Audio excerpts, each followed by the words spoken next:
ஐயோ, அடிச்ச அடியில கை கால்லாம் பயங்கரமா வலிக்குது. இவனை வேற ஆளக்கானமே வரேன் நானு. உனக்கெல்லாம் வேற வேலை இல்லையா? இந்நேரத்துக்கு உனக்கு கூப்பிட்டியா? உசுர வாங்கிட்டு இருக்கிற எதுக்கு என்ன கூப்பிட்ட? உன்னை விட்டா யார் மச்சா இருக்கா? அதுதான்டா உன்னை கூப்பிட்டேன். அட சரி, என்னன்னு சொல்லித்தோல. நம்ம ஊருக்கு ரோடு போட வந்திருக்காங்களா மச்சான், அவங்க தான் அடிச்சு போட்டானுங்க. அடி என்ன அடிச்சு போட்டானுங்கடா. ஏன்டா அது இந்நேரம் வரைக்கும் சொல்லாம இன்னும் வாயில கொலக்கட்டை வச்சிட்டு இருந்தியா? வாட போய் என்னன்னு கேட்டு வரணும்டா.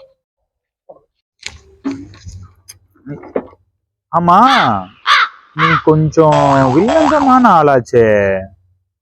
இரு இரு, நீ அங்க என்ன கொஸ்டின் என்ன நடந்துச்சுன்னு சொல்லு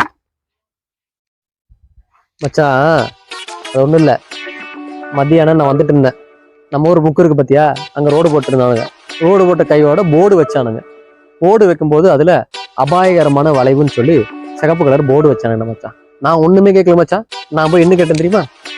ஏப்பா, இது அபாயகரமான வளைவுன்னு தெரியுது, இங்க இதுக்கப்பா ரோடு போடுறதுதான் மச்சான் கேட்டேன். இது தப்பாடா, நீ சொல்லு, இது தப்பா? அதுக்கு அந்த மேனேஜர் வந்து என்னமோ ஓங்கி அடி அடி அடிச்சு போட்டாடா மச்சான்.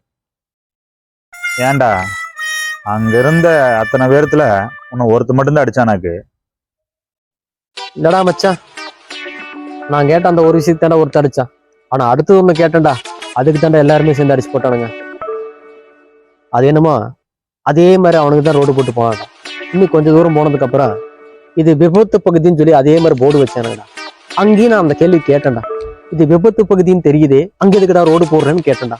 அதுக்கு தாண்டா மச்சான் எல்லாருமே சேர்ந்து அடி அடின்னு அடிச்சு போட்டானுங்கடா. டேய், அவனுங்களால அடிச்சு உன்னை நடக்க விட்டுருக்கானுங்க. நான் இப்ப அடிக்கடியில நீ படுக்க போற பாரு.